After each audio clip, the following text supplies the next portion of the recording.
मैं इंजीनियर महफूज आलम। नमस्कार, आदाब, अस्सलाम वालेकुम। मैं तौहीद आलम और आप देख रहे हैं सुपर बिहार न्यूज। मामला पूर्णिया जिला के बैसा प्रखंड अंतर्गत चिल्हना निवासी मोहम्मद नाजिस आलम का है, जहां कुछ दिन पूर्व सऊदी में हो गया था सड़क दुर्घटना में इंतकाल।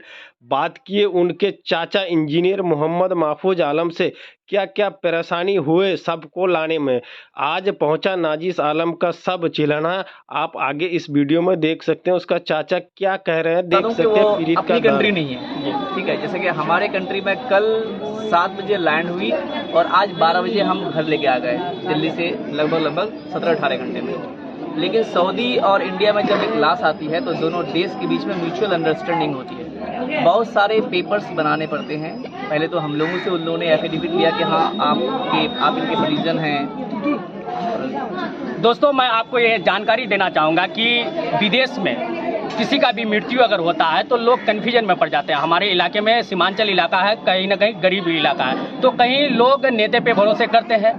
जब नेता काम नहीं करते हैं तो लोग दर बदर भटकते हैं और उनके बाद वहीं तक बॉडी रह जाता है। लेकिन इनसे हम लोग जानने का प्रयास करेंगे, क्योंकि इन्होंने नाजिस की डेड बॉडी के लिए बहुत लड़ा है। चलिए हमारे साथ अंत तक आप जुड़े रहिए, इनकी जुबानी से हम लोग सुनेंगे।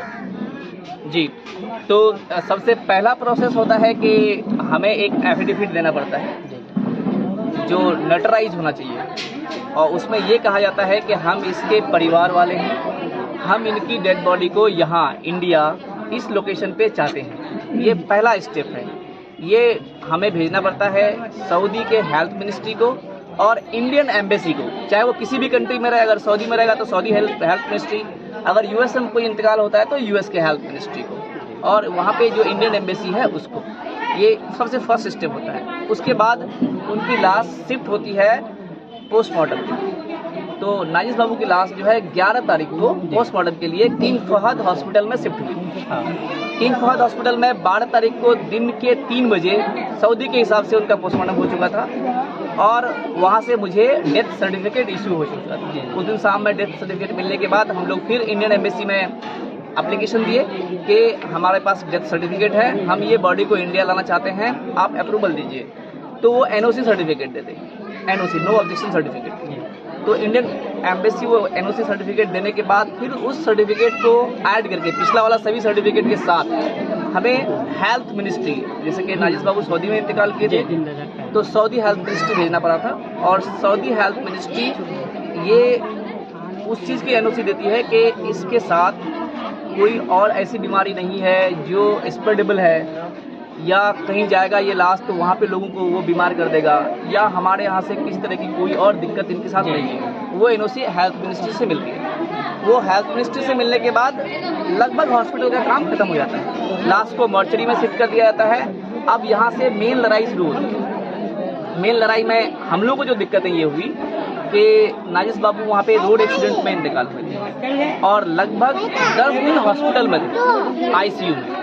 ठीक है सर, एक सवाल यहाँ पे बनता है कि जब सोशल मीडिया में एक वीडियो वायरल हुआ था जो पेट्रोल पंप वाला, जी, वो घटना तो ये नहीं है? नहीं, बिल्कुल वो नहीं है। वो बिल्कुल सरासर टिकटॉक वाली घटना है जी, और ये अलग है। हमारे पास बायफ्ता पुलिस का फोटोज और वहाँ के दलील हैं कि नाजिस बाबू जेब्रा क्रॉसिंग में रोड क्रॉस नहीं कर रहे थे, कहीं और रोड क्रॉस कर रहे थे, और उसमें एक कार काफ़ी स्पीड से आ रही थी, उस कार के थ्रू एक्सीडेंट किया गया, और वो ऊपर उछल करके उसी कार के बैक साइड में वो पड़े थे, और उनसे उसकी पीछे तरफ यहाँ पे चोट लगा था।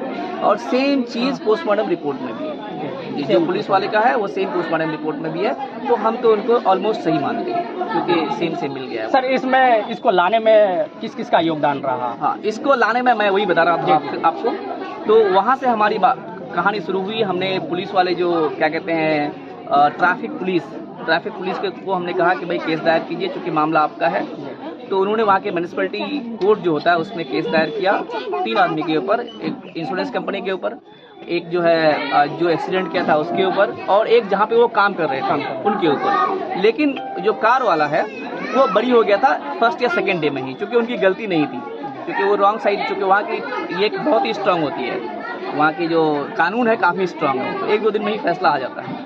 तो हम लोगों को कुछ दिन में फैसला मिल गया कि भाई उसकी कोई गलती नहीं है, इन दोनों में से कोई एक रिस्पॉन्सिबल होगा, इनके हॉस्पिटल बिल्स या फिर जो भी उस पर सजा है तो इंश्योरेंस कंपनी ने कहा कि हमारी क्या गलती है, और उसके मालिक ने भी कहा कि भाई हम ये तो बंदा छुट्टी पे गया हुआ था।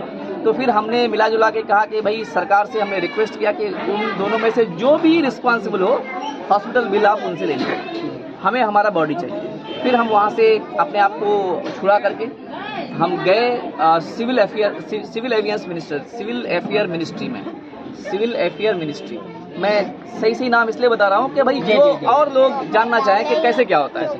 जी, सिविल मिनिस्ट्री ने हमें फिर सिविल क्लियरेंस दिया।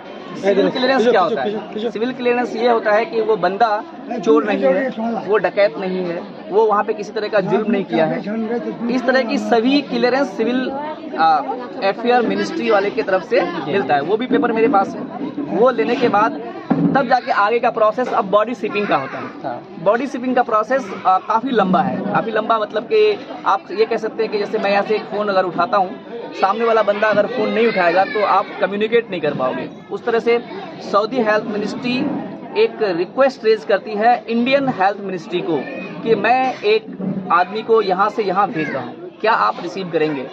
तो सऊदी हेल्थ मिनिस्ट्री का वो रिक्वेस्ट जो है सऊदी कार्गो ऑफिस में पहले जाता है।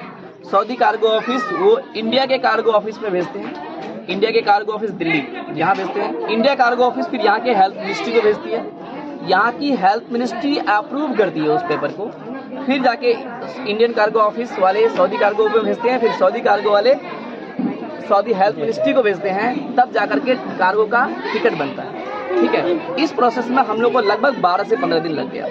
जी, 12 से 15 दिन लगने का एक और रीज़न था कि हम लोग बॉडी पटना में चाह रहे थे, लेकिन दिल्ली वाले पटना भेजने के लिए क्लियरेंस नहीं दे रहे थे। तो जब दिल्ली वाले पटना भेजने के लिए क्लियरेंस नहीं दे रहे थे तो इस बीच में 3-4 आदमी यहाँ से मेरे पास पहुँचे थे। मेरे फूफा आज़ाद भाई और एक मेरे दूल्हे भाई हैं, वो पहुँचे थे कि हम लोगों को body as soon as possible चाहिए, जल्दी से जल्दी। और मैं भी उनका चाहता हूँ, तो मुझे भी लगा कि नहीं, इतनी लंबी लड़ाई लड़ने के बजाय हम दिल्ली से निकाल लेंगे, क्योंकि मेरा छोटा भाई वहाँ खुद है, डॉक्टर है अल्हम्दुलिल्लाह, और वो कर लेगा उस काम को। तो फिर हमने रिक्वेस्ट किया उसके नेक्स्ट डे ही, पिछले मंडे, यही जो मंडा भी कि भाई आप पटना मत भेजिए, हमें आप दिल्ली में ही दे दीजिए, क्योंकि हम इतना इंतजार नहीं कर सकते। तो फिर उन लोगों ने मंडे को रिक्वेस्ट एक्सेप्ट किया। ट्यूसडे को हमें एनओसी दिया दिल्ली के लिए। फिर दिल्ली में मेरा एक फ्रेंड है नितिन नाम से, उन्होंने हमें दिल्ली के लिए यहाँ के मिनिस्ट्री से फटाफट, मतलब कि क्या कहिएगा, एक दिन में सब अप्रूवल्स यहाँ से लिए, और तब जा कर के कल का जो है टिकट कंफर्म हुआ। और वहाँ से सऊदी से कल 7 बजे, कल 6 बजे फ्लाइट आनी थी, लेकिन कुछ ट्रैफिक के चक्कर में 1 घंटा लेट कल रात 7 में फ्लाइट पहुँची थी, और 7 बजे पहुँच गई। अराउंड 10:30 बजे के करीब में हम लोग को दिल्ली में हैंड ओवर हो गई। फिर वहाँ मेरा छोटा भाई असलम, डॉक्टर असलम को आना था, लेकिन कुछ रीजन से वो नहीं आ पाए।